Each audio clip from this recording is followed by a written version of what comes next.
Saya ingin mendengarkan komentar terakhir dari para narasumber. Dari Bung Riza, apa yang Anda sampaikan? Ya, jadi yang penting bagi saya ke depan begini, ini kan alamnya memang demokrasi, zamannya reformasi. Sekalipun memasuki tahun politik ya 2018 Pilkada 2019, kita harus bijaksana saja menyikapi.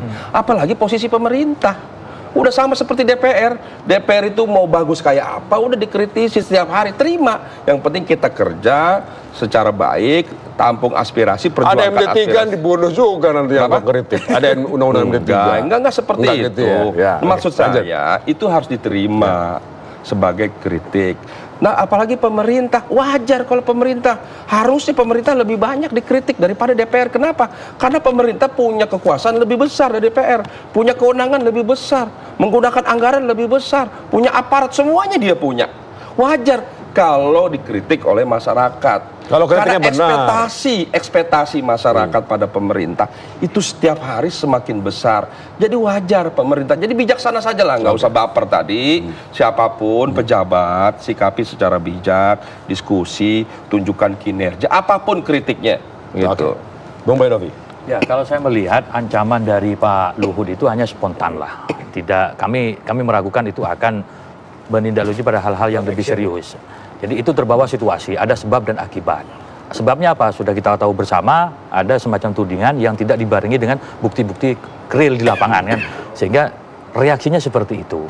Dan bagi pemerintahan, koalisi pemerintahan, kita biasa menerima kritikan dan masukan dari masyarakat itu sesuatu yang biasa saja gitu.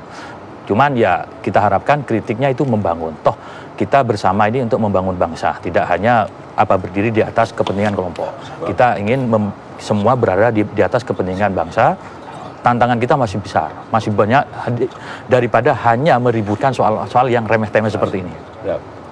Bung Derajat. Ya, seperti yang saya sampaikan di awal tadi, kita harus selalu ingat roda itu berputar.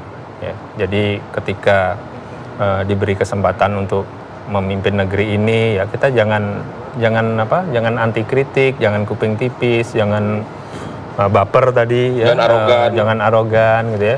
Dan dilihat saja, jadikan itu sebagai pemicu untuk prestasi yang lebih besar lagi. Nah, terima kasih. Terakhir.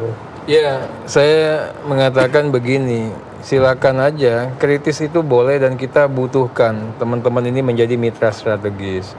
Tapi ya jangan memfitnah, jangan menista, jangan hate speech, jangan juga menyebar kebencian dan berita bohong. Yang kemudian yang kedua, belajarlah kita bagaimana jangan selalu membuat polemik dan sensasi. Jangan mengancam tapi kalau gitu. Kita hadirkan prestasi. Makanya kalau saya sih tidak dalam pendapat begini. Harus disebut dong arteri, jangan ngancam. Iya, makanya begini Bang, saya nggak mau bilang ngancam.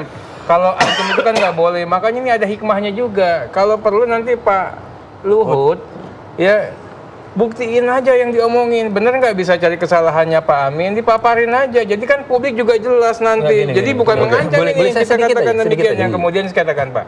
Ya, saya Mas Arteri kan selalu mengatakan saya belum selesai.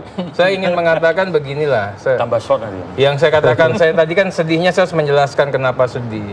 Bedanya kita ya sama yang kemarin-kemarin, ini jelas yang diberikan itu adalah organisasi tani, petani, rakyat dan orang miskin. Itu baseline yang membedakan antara program-program presiden sebelumnya dengan Pak Jokowi yang dihadirkan. Ya, terima kasih. Gini.